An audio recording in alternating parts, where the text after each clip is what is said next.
Hi! Good day sa inyong lahat. Good afternoon. At tumatakas ka. Mag-good ano lang tayo, mag-good day lang tayo sa camera. Ayan, good day po. At ayan, panibagong vlog na naman.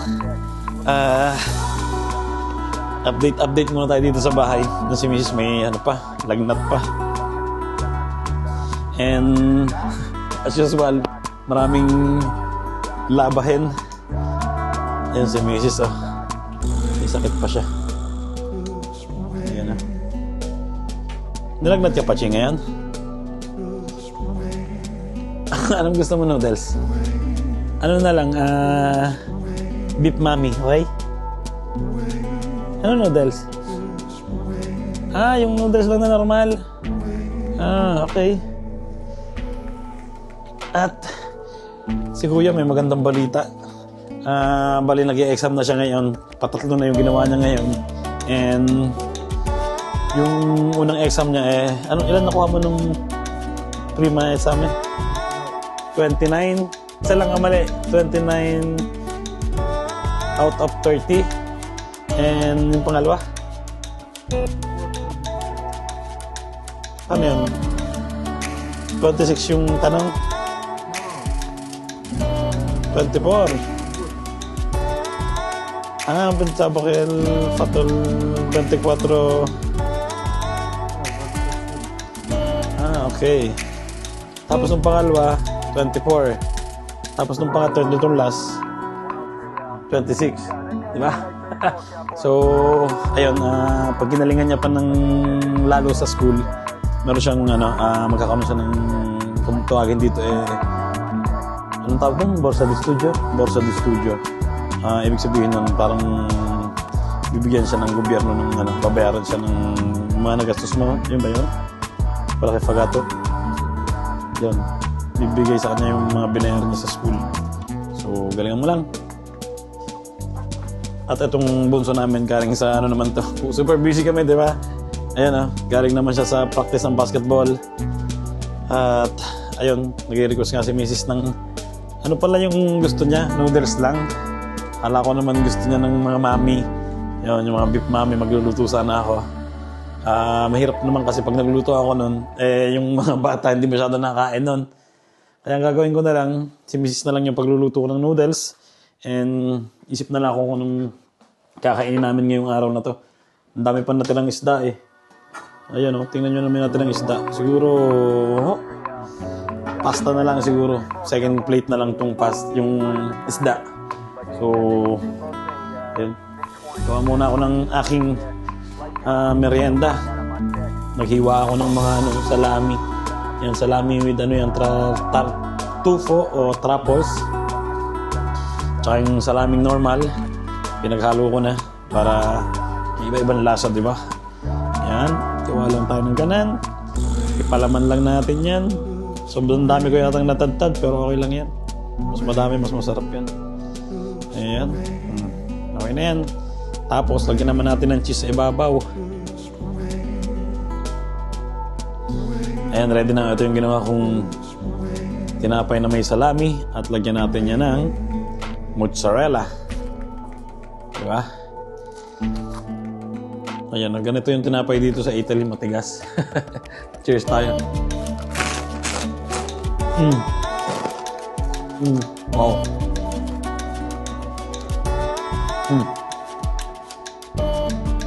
Hindi na pwede dito. Bawal sa'yo to. Kasi itong aso namin, dati palagi itong binibigyan. Hindi ko na siya namin binibigyan kasi mas mahal pa yung binabayaran namin sa veterinaryo Kasi pag binibigyan ko siya ng karne, namumula yung mga niya, yung kaganito, sa kilo-kilo. So, ibig sabihin allergic siya sa mga karne na maalat. Kaya, hindi ko siya pinapakain talaga. Kahit naawa ako, mahirap. Mas malaki yung binabayaran namin sa mahal kasi dito ng pagpapagamot ng aso. Kaya, yun na lang kainin mo yung pagkain mo. Okay? Ha? Hindi ka pwede dito Tingnan nyo naman, oh. Alas 6 na. May araw pa. Wow, magandang pangitain yan. Mukhang maganda ngayon ng summer, maaga. Tingnan nyo naman, oh. Ang daming tao sa labas namin. Ayan. At ito yung kalamansi namin, oh. Namumunga na yung kalamansi namin. Ayan, oh. May mga bunga ng maliliit, oh. Ayan, oh. Ano pa? May bulaklak pa, oh. Meron na siyang bungang maliliit. Sana hindi naman lumamig ng todo para hindi mahulog, no? Ayan na yung mga kalamansi ng maliliit dyan. Hindi kita, eh. Ayan. Kakaroon na rin siya ng bulaklak. Ang daming bulaklak na nalabas, oh. Ayan, oh. Ayan, mga bulaklak. Ayun, may bunga na rin, ah. Kalamansi. Meron lang 2. Pero hindi ko lang kung makakalaki to. Malamig pa kasi ng konti ngayon. Sana dire-diretso na tong init na to. Para makapag-harvest naman ng kalamansi, no? Masarap magluto ng may mga lahok na kalamansi, eh. Malinamnam kasi ang kalamansi kukumpara sa lemon na ginagamit namin dito. Posti, nagawa mo? Uy. Uy. Haba-haba na yung balahibo niya. Yan, ha? Diba? Wala, tamang lang siya, marites lang siya dun sa mga pumapark sa labas. At syempre, magano muna ako. Magsisiga muna tayo. Hindi, lang to. Maglalagay lang ako ng kahoy dito sa chimney. At para mainit yung hapunan namin, di ba? Para saktong-sakto kay Mrs. Matanggal yung kanyang lagnat. And siguro hindi pa rin siya makapagtrabaho bukas. Anong-ano pa siya. May sakit pa. Ay, hindi naman ako nahahawakan ng mga ganun. Nahahawakan ako pero saglit lang. Hindi nga ako nagkaroon ng COVID, eh. Pero lahat ng tao dito, yung bunso namin, si Mrs., yung panganay, nagka-COVID. Pero ako lang yung hindi tinamaan.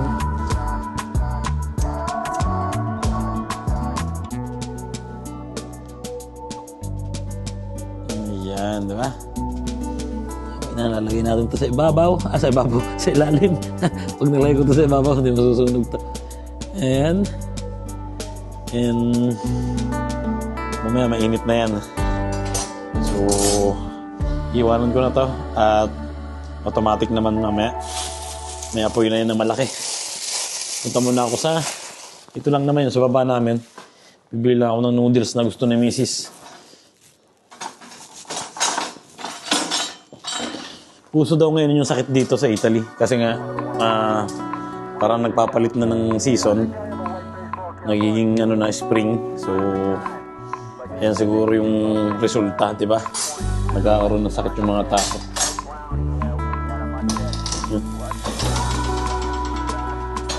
Okay na. Bili muna ako ng noodles. So, dito lang ako bibili, oh. Lalabas na ako ng bahay namin. At dyan sa negosyo na yan, doon lang ako pupunta. Hindi na ako dadala ng camera. Dyan. Iwanan ko muna itong bukas ng konti para kung uusok man yung nilagay kong kahoy, mabilis makawala, di ba? So, tara, let's go. Para maaga kami makakain, maaga makapagpahinga. And tomorrow, last na naman, di ba? Friday na naman. So, kupit muna tayo kay Mrs. Wala kasi akong cash, kaysa naman magbayad pa ako ng bangko, ng card. Kaya naman mga 5 pesos lang babayad ko pa ng card, di ba? Nanakaw na lang tayo dito sa wallet na Mrs. Ayan, yung mga coins dyan, pero hindi ko lang kung Okay na ba? Okay na siguro ito. 2 euros. Let's go. Gising na si Kuya. Papasok na siya sa trabaho. Tingnan niya yung buhok niya ngayon.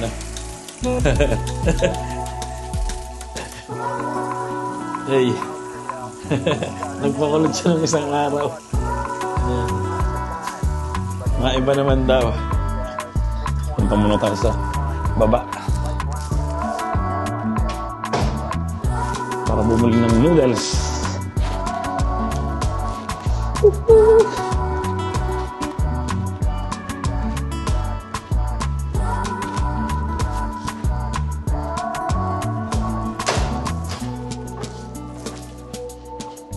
Ang lamig na naman pag ganitong oras.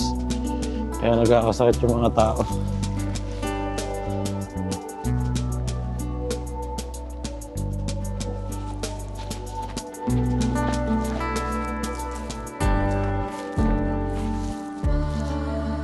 Dito lang ako pupunta.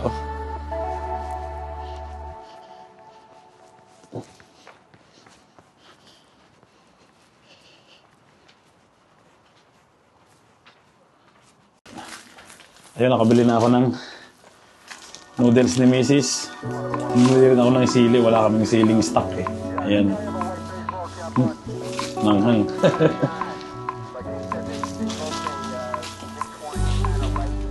Si Kuya pumasok na sa trabaho yan. Si Basti na lang yung matitira dito. Yung bunso namin. Hey! Nasa labas ka?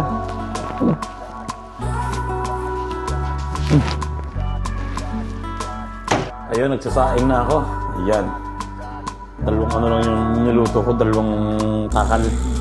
Kasi may ano pa naman dito, bahaw ng konti. So, okay na siguro yan sa amin ng mga bata.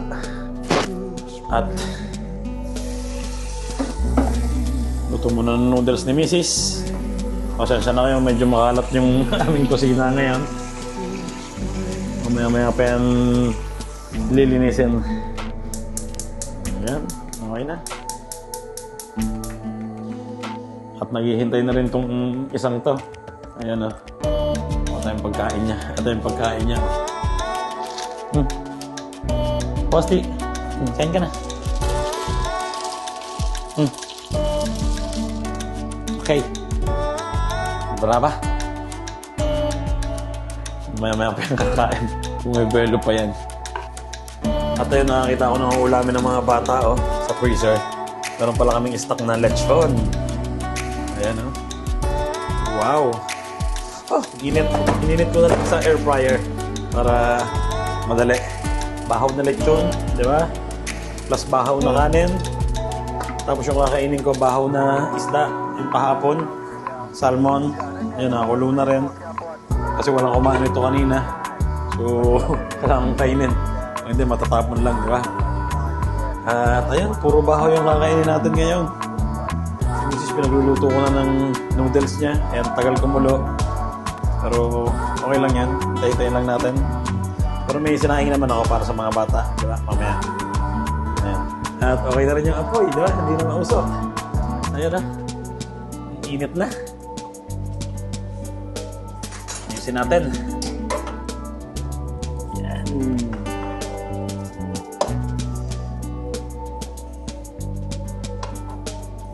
Okay na. Ayun, kain na. Ito na itong noodles ni Mrs. Ayan. Pati itong lechon. Yan Solid yan, lechon na yan. Diba? Tikman natin kung malutong pa. Galing to sa freezer kasi pag nabili kami ng lechon, init. Tinatadtad na namin. Tapos nalagay namin sa freezer para pang-stock. Wow. Yan, bahaw na isda.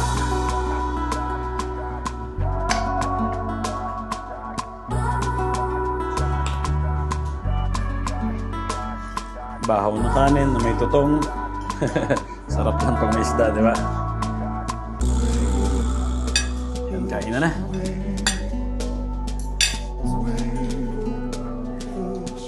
Yan, kain po tayo.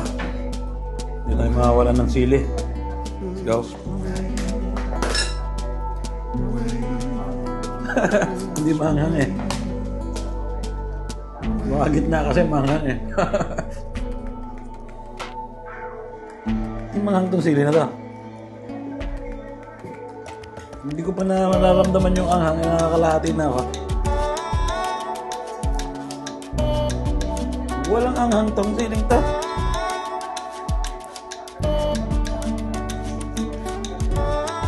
Ito, kumorto ako ng isa. Walang anghang yung una. Ito, meron na. Oh. Thank you, Lord. Ayan na.